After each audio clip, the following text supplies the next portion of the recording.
What's up, guys? It's Nutsack, and we're back with a new video.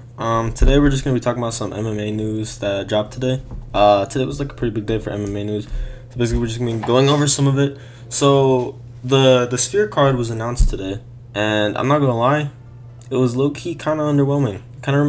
It's giving me vibes of UFC 300, but honestly, it seems worse to me than UFC 300. So first of all, we didn't get Max and Ilya as the main event, which is fine because we still have O'Malley versus Merab, and that's still a fight that we really wanted to see. But the thing that sucks about this is, does this mean that Max and Ilya is going to be on 307, which is in Salt Lake City?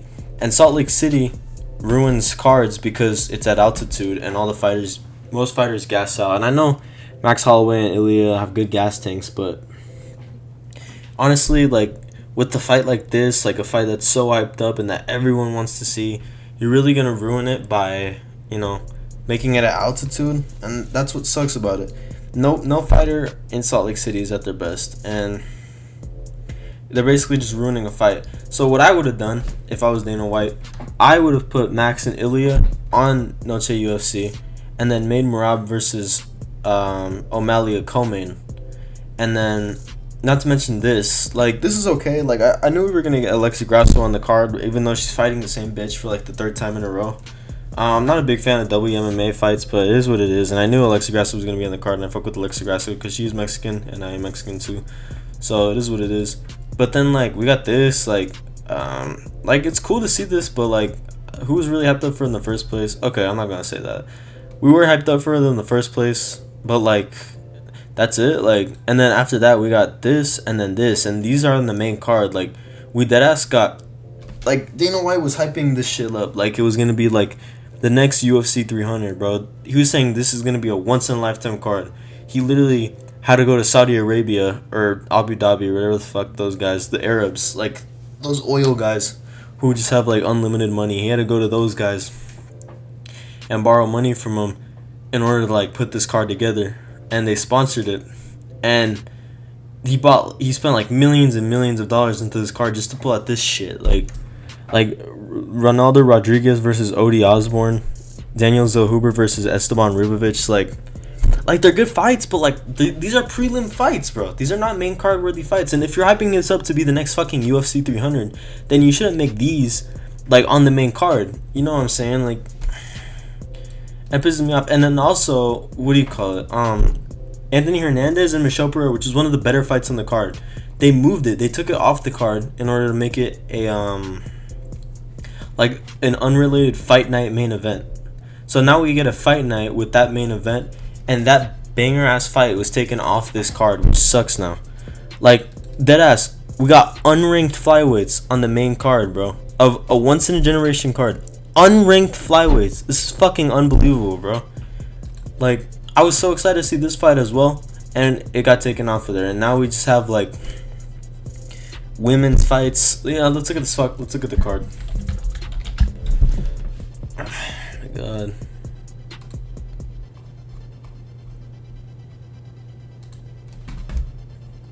Yeah, so we got Sean O'Malley versus Merab, Alexa Grasso.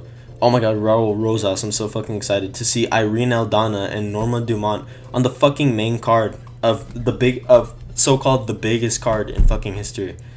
I'm so excited to see Yasmin Jaraguay versus Ketlin Souza. I don't give a fuck. I mean, Ronaldo Rodriguez, he's good, but come on, bro. What are these fights, bro? I don't know any of these guys, bro. Kevin Boras, I know him. Edgar Shaw. Okay, I know these guys, but should they be main eventing? Should they be some of the best fights on this card? No, bro. I get that they're trying to stack it with Mexicans, but at least try and make more entertaining fights on this shit, bro. It doesn't have to. Every single fight doesn't have to be a Mexican. And he took one of the better Mexicans, Anthony Hernandez, off this fucking card. And low key, when I look at this card, it's low key it's mid, bro. If the title fight wasn't here and this was the main event, you could deadass convince me that this is a fight night. I'm not even gonna lie. This shit looks like a fight night. Besides the title fight, I'm being deadass. But anyways, moving on to the next. Yeah, so I'm going back to this shit. So if I was the UFC, I would have put Max Holloway and Ilya Topuria on this card, and then make the Salt Lake City card headliner Alex Pereira versus Magomed Ankalaev. That way, that fight's probably not going to get ruined by cardio, because neither of those guys have like great cardio. But that fight is most likely going to end in a knockout for Alex Pereira, so it doesn't matter anyway. It won't get ruined by it. Max Holloway and Ilia Topuria are both two volume strikers, and they're two of the best strikers that we've ever like seen in that division. And we want to see them fight at their best with full gas tanks, and they're just ruining it by trying to put it at altitude. And then for 308 in Abu Dhabi, just put Islam as the main event. 309, John Jones and Stipe is gonna be main event, whatever the fuck. And then December, you'll find something else to do. It's just honestly, it's fucking unbelievable, dude. Like this card, he just ruined this card. I mean, maybe it was our fault, the fans' fault, for having such high expectations about it, but it's just not that good in my opinion. Like, it's a good card, bro, don't get me wrong, but like, by hyping it up this much, like, I thought it was gonna be like I said, I thought it was gonna be the next UFC 300, but you know, I'm kind of just yapping right now, so whatever. Moving on to the next thing. So at the press conference, Bilal actually mugged Leon Edwards. Leon Edwards tried to fucking, what do you call it? Make him flinch. Look at this. You'll see right now. Oh no, this is actually a different video. I don't know what the fuck I'm looking at. My fault, guys. That was actually a different one. Whatever the fuck. But yeah. Oh, there we go. Yeah, so basically Leon tried to be all cool, the decision magician. Damn, I ain't gonna lie, I didn't know Bilal had the fucking Travis Scott Jordan 4s. Those are some heat, but yeah, so basically Leon Edwards just tries to punk this hoe, and he tries doing some bullshit like this. Bilal doesn't flinch, and he automatically, Leon just lost like 1,000 aura off of that shit. And you know, I think Leon's gonna win, but hey man, if you're getting aura mogged by Bilal Muhammad, then that's how you know you're really like, come on, bro. Like, what are you doing? But you know, it is what it is. But I just wanted to share that little bit of information because it's kind of funny. The decision magicians going at it. He pulled a fucking Kobe Bryant on this Bilal. And yeah, I want to go into that for the fucking Tom Aspinall fight, because you guys know Tom Aspinall is my favorite fighter. So I just want you guys to know, like, Tom Aspinall has a 100% chance of winning this.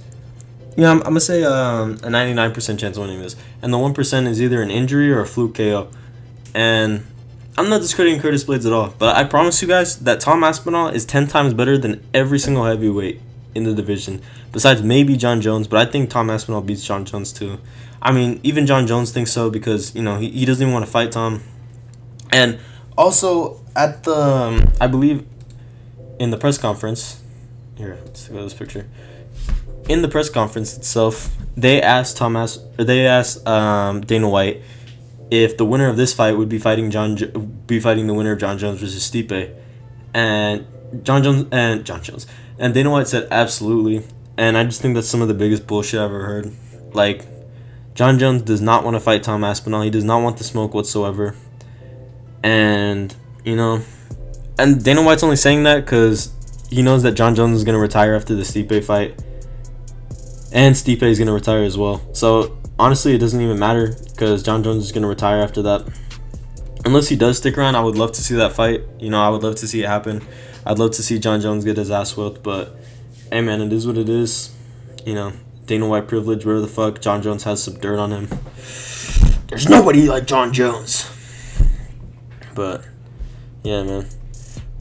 Paddy Pimblett, I think these guys were supposed to get like arguing in the press conference, but it just turned into like they just both pussied out of like talking any shit at the press conference basically. And yeah, that's about it for the video, guys. That's all the UFC news I had to cover. If you guys like the video, let me know if you guys want me to do more of like these UFC like news videos. You know, I thought I'd try something different. If you want, but if you guys don't really like them, then I can go back to just making like rankings videos. So let me know what you guys think in the comments. And if you guys do want me to go back to ranking videos, just drop some like video ideas in the comments for me to make. And I will see y'all in the next one. Let it get to 10 minutes. Okay, bye.